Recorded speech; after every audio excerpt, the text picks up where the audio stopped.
In this video, we're going to look at the top 10 comic book sales on eBay for the month of January. And number one, it's Crazy Goofball Banana Pants. You're not going to believe it.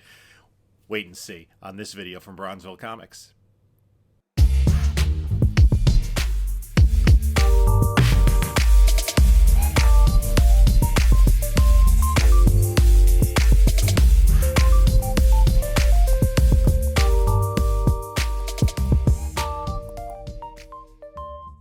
Hey there, comic book community. This is Jim from Bronzeville Comics coming to you with another video. And before we get started, please do that like, comment, subscribe thing. Really appreciate it. I'm, of course, very appreciative of everybody's support of the channel. I still have to get together my 3,500 subscriber giveaway, and I promise you we will do it in February.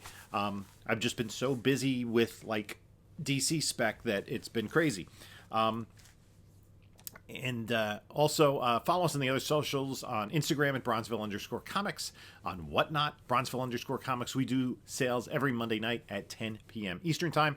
And if you're not yet on Whatnot, there's a link in the description that you can use, and you'll get $10 off your first purchase, whether it is with me or with another vendor. It doesn't matter. Also in the description is a link to my eBay store, is my email, and there is a link to the King Con 4 show, which is coming up the last weekend in March, March 25th and 26th in Isla, New Jersey. And you're going to see so many of your favorite YouTubers, Instagrammers, comic book sellers.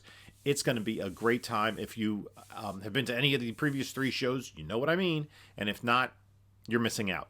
If you're anywhere near the central New Jersey area on that last weekend in March, come on down to King Con. You'll have a great time.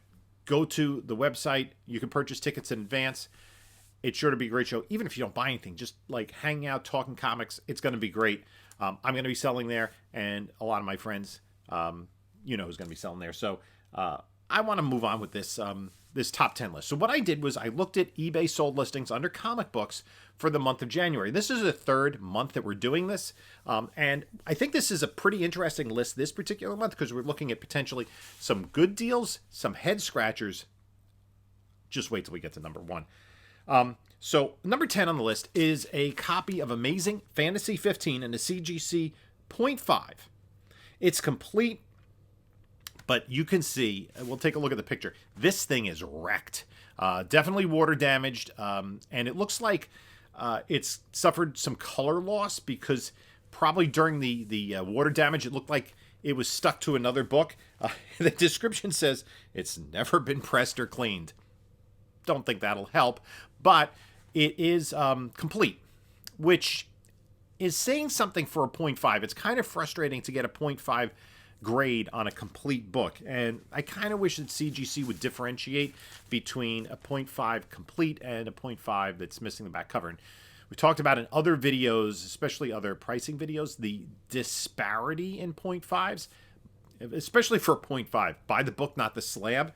But this sold for $15,999, and especially, even though it's complete, for a book that looks like this, it's a little head-scratching.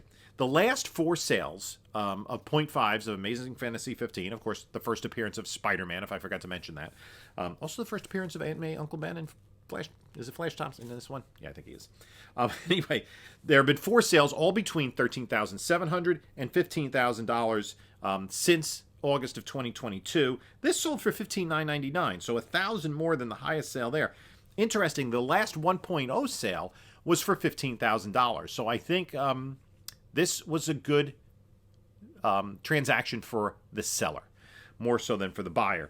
But you are getting a complete AF-15. I don't think, even though the description says it's never been cleaned or pressed, it's not really a good candidate for a CPR because the damage on here is not anything that can be improved.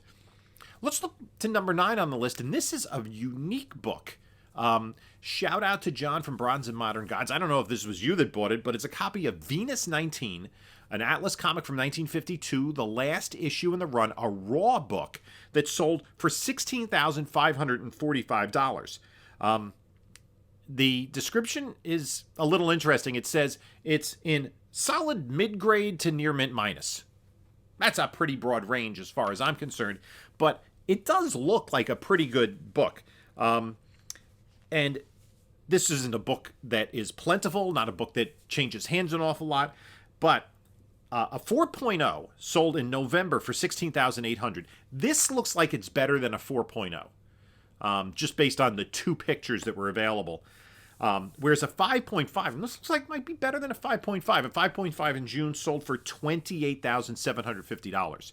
So I think this, if you're a Venus collector and you wanted a high grade book, this looks like a good deal. And if you're someone that may be looking to submit this and turn it for a profit, it might be a good deal as well. So I think this one was a good deal for the buyer. Let's move on to number 8. And this is kind of a unique item. It was a Batman number 1 from 1940, the first self-titled Batman series, first appearance of Joker and Selina Kyle, Catwoman, known as the Cat in this first issue, but it's coverless. And you can see from here, the first thing that crossed my mind is this for real? I still have a little trepidation. This sold for $16,900 and was up for auction and went for 9 bids.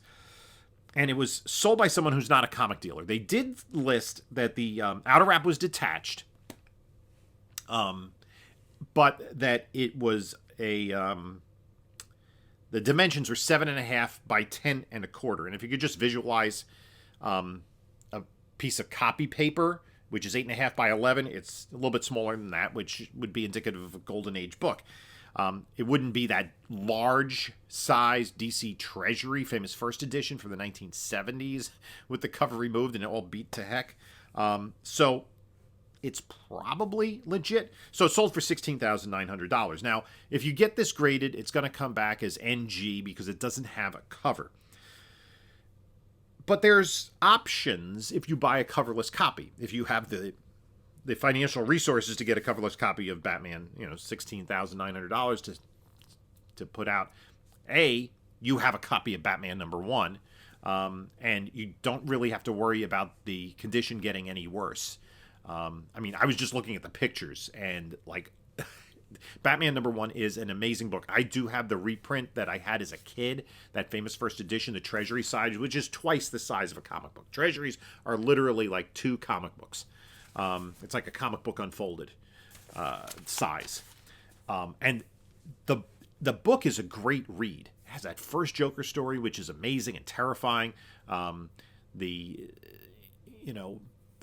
Finger, Jerry Robinson, and Bob Kane with his name on it really had already established a really great style for Batman and Robin. They introduce Selina Kyle as the Cat, not in costume.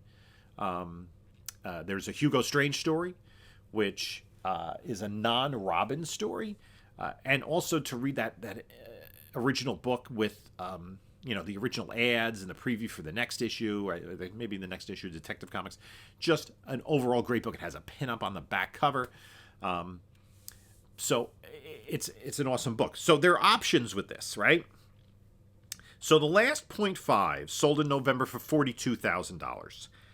And the only other recent sale of a graded copy of Batman number 1 was a 2.0 for $240,000. Not many of this book out there. So there's a couple of options that you could go with a coverless copy if you have the resources to have an incomplete copy, right?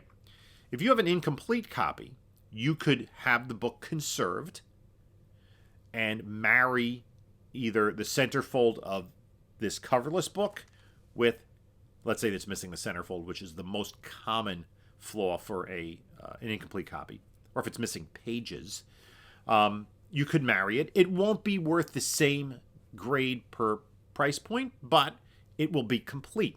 And you'll get, if it's conserved by a professional conserver as opposed to restored, you'll get a blue label with a gray stripe, which I think for most people looks better than the purple label of restoration. Under conservation, if there are certain guidelines that are followed, you can have a book be married.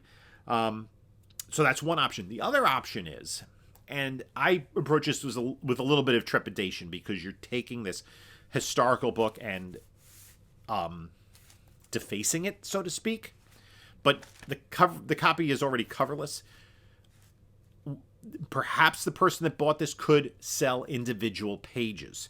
And some of the pages, including the first splash page, which has Batman's origin, and then the page after that, which has the first ever image of the Joker in comic books.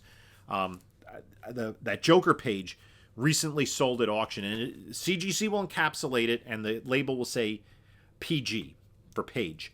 That sold for over $4,000, and most of the other pages that have recently sold from a Batman #1 are about $1,000 a page. So you have, I believe there are 32 pages that you could get from this book.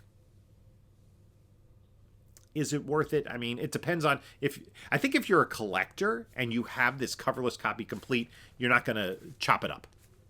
That's my feeling. But somebody who is approaching it from a financial point of view might do that. I think, on the whole, I think this was a good deal for the buyer. Let's move to number 7 on the list. And this is a copy of Incredible Hulk #1, the first appearance of the Hulk, in a CGC 1.0 off-white to white pages, for $16,999. This is a good deal for the seller, definitely. The all-time best sale, according to Cover Price, for a 1.0 was $10,000 in December of 2021. So just over a year ago. The seller was a toy seller, and it was a buy it now. He said the price is firm. Somebody bought it. Now, there may be some glitches in eBay where reported sales, usually if it's a buy it now with best offer accepted. So let's say I put up an item for $500 and somebody offers me $450. I'm like, yeah, sure. You'll see the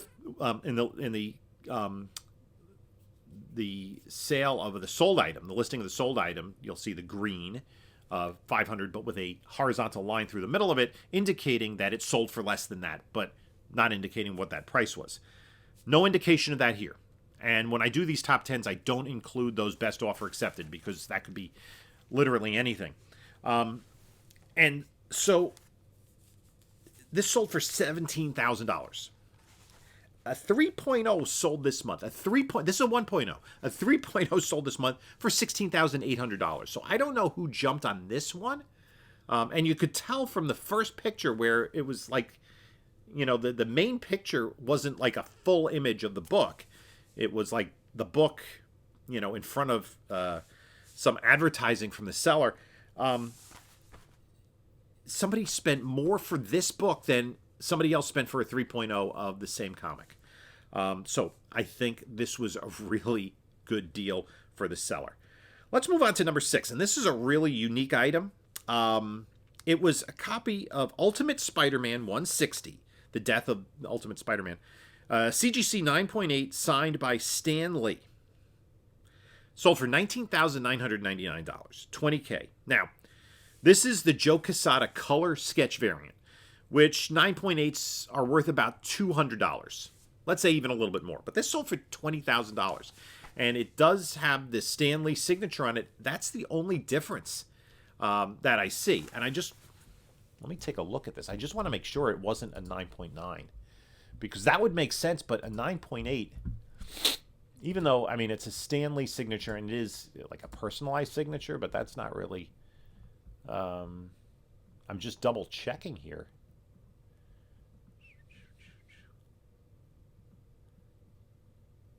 No, it's a 9.8. And they still charge shipping. So I think this was a good deal for the seller. Obviously, you're not getting any more Stan Lee signatures. And Stan Lee signatures have a premium to them. But 100 times? 100x premium for a Stan Lee signature? I'm not sure that makes sense.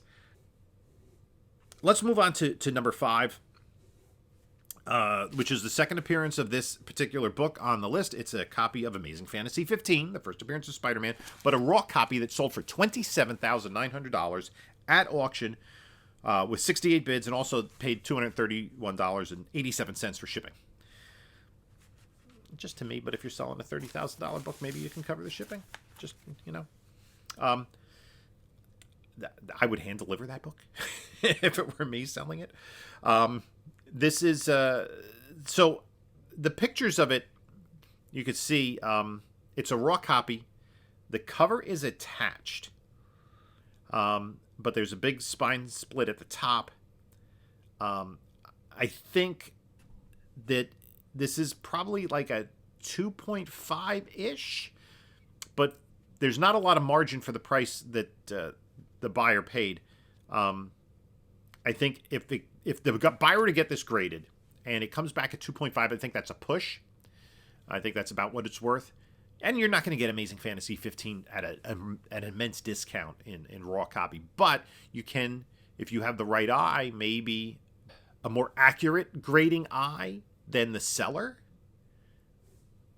If it came back as a 2.0, you're going to lose some money. But if it came back as a 3.0, that is a win. But I think a 3.0 is a little bit of a stretch with that raggedy spine. But I think if you're a Spider-Man collector, this is a great book to get.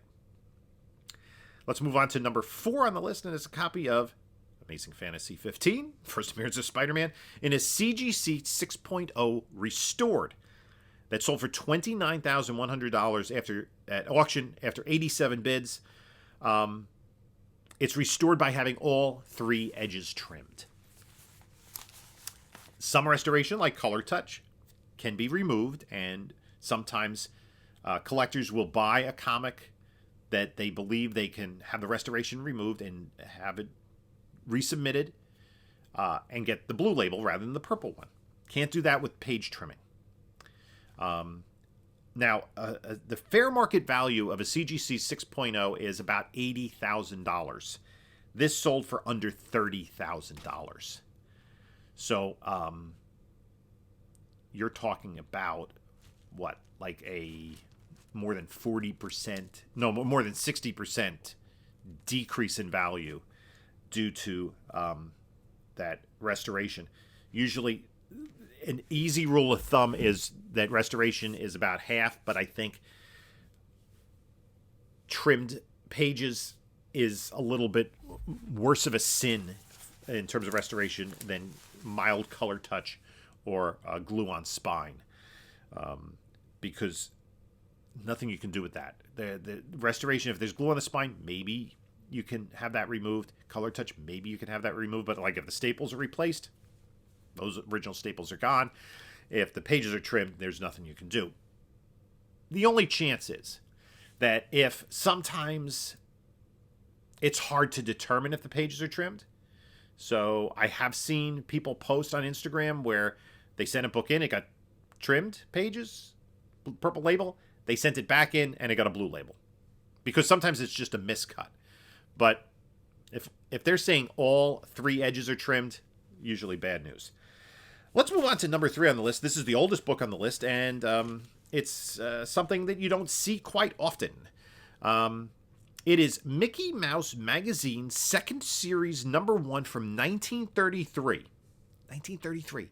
In a CGC 8.5 that sold for $30,000. 8.5 white pages that sold for $30,000. However, the seller has this item relisted. So I'm not sure if the buyer just was a fake buyer. If you sell on eBay, you know that happens. I somebody who bought like a $60 item this weekend and still hasn't paid. You get some people that's like their thing, that they just buy items or win auctions and don't pay. So he's relisted the item. And you look at the relisting, it's the same certification number, so it's obviously the same book. And there's only one 8.5 on the census, and only 11 books on the census in total. These Mickey Mouse magazines from the early 30s were from different, distributed through different dairy companies. And if you look at cover price, and they'll show different covers, and you'll see a number of different, let's call them variants of a particular issue, or different issues within the run with, at the top, different dairy companies as the sponsors. So I guess this was not a good sale for the seller because it didn't go through. And it wasn't a good sale for the buyer because he didn't buy the book. So maybe he just had his little bit of enjoyment by bidding on a book or buying a book that he never intended to pay for. Yeah, I guess that could be fun. So, number 2 on the list, Tales of Suspense, number 39. The first appearance of Iron Man in a CGC 6.5 off-white to white pages for $29,999. Those are closer to prices of a 7.0 than a 6.5. The 6.5, so this is, let's call it $30,000. The most recent sales are $23,000, $22,800 in November, a $6,100 sale in September. That's something that is kind of head-scratching. The all-time high sale back in April of last year was $33,600. So that's not too far off. And so this sold for $30,000. According to Cover Price, a 7.0 sold on January 23rd for $29,400. And another 7.0 sold on January 12th for $28,800. So 2 people got 7.0s at a cheaper price than this 6.5. Now, it could be the presentation of the book, too. There are people who are really kind of finicky about the centering of this cover, the quotation marks on the right-hand side, and the blue underneath the table on the lower left, and so forth. Maybe that has some difference if you're a big Iron Man collector and you want the best presenting book, because sometimes, let's face it, a 6.5 might look better than a 7.0. If the damage is on the back cover, then you might have a copy that's better for you. So that's what it is. Now we're going to move up to number 1 on the list, but before we get to number 1, I have to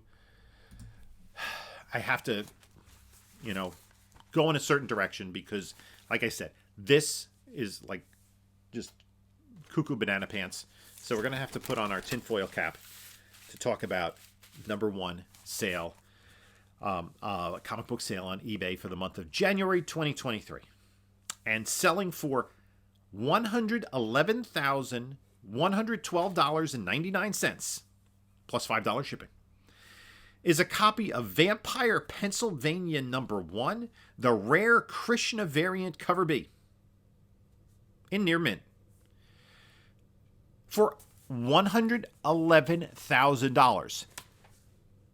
Not a graded book, not a signed book, not an error variant. I don't know how this sale came to be. And start with all your conspiracy theories, because there is something very rotten in Denmark about this sale. This is a dollar book. What's interesting is the seller had, this I guess was the last one to sell.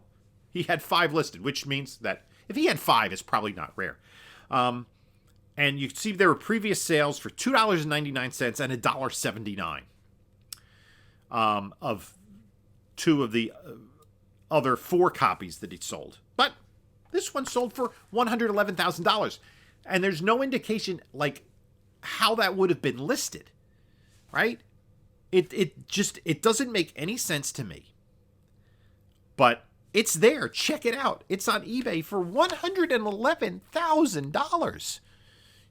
For that amount of money, you could have had the Roy AF-15, the Tales of Suspense, the coverless Batman, and change left over. But you wouldn't have Vampire Pennsylvania number 1. I don't understand this at all. Tell me in the comments what you think, because I'm sure you have your theories, and I'm sure some people have some crazy theories. Is it some sort of Russian money laundering cartel? Is it a way to boost somebody's profile on eBay? Is it I don't know, some sort of blackmail scheme? Did George Santos buy this? I have no idea what's going on. But that's the number 1 sale on eBay for January 2023. Vampire Pennsylvania number 1. I bet you didn't have Vampire Pennsylvania for over $100K on your bingo card. I mean, James Gunn didn't even announce that as part of his new DC slate. Number 1, because it's not a DC property. Number 2, because it's not a comic book that anybody ever heard of. And number 3, because it's not a comic book any would... Like, it was $5 shipping on top of that $111,000. It's not worth $5, right? If you gave it to me for free and said you had to pay $5 shipping for it, I wouldn't buy it because it's $1 comic book, maybe $2 on a good day, right? A real crispy copy might be worth $2. I don't understand it. And I know that there are shady things that go on eBay. That's why, some of the prices that get imported from eBay into these pricing apps like Cover Price and Go Collect, etc., sometimes they're head scratchers. And they're a lot of times you can understand the reason, right? Like that the seller listed a raw copy as near mint and it was really like fine minus, right? That you can understand. And I kind of do those kind of fun videos where I look at these overpriced eBay listings or these rare listings. I never thought I'd see somebody sell something like this piece of garbage for over $100,000. It's absolutely bonkers. But there it is. I don't know why it maybe it's a glitch in the system. Maybe, I don't know. Maybe somebody was trying to pay with Bitcoin. Who knows? I don't know. I have no idea why this worked out the way that it did. But there it is. The top sale. So listen, if you can get this for $50,000, you're getting a bargain. And certainly the guy who got it for $1.79. Let me know what you think in the comments. I hope you enjoyed this video.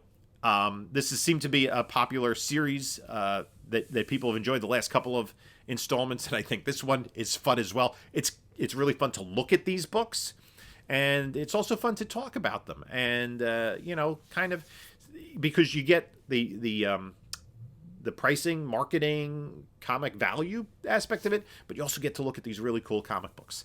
And unfortunately, these are comic books most of us will never be able to afford, but maybe, just maybe, you could grab up a copy of Vampire Pennsylvania #1, the Krishna variant. You might not be able to find one because who has it? I mean, I've never heard of this book before in my life. I just can't get over this. That's what makes all of this fun. So again, I hope you enjoyed this. In the meantime, you can take a look at a couple of my other videos here. And this is Jim saying until next time, enjoy your comics.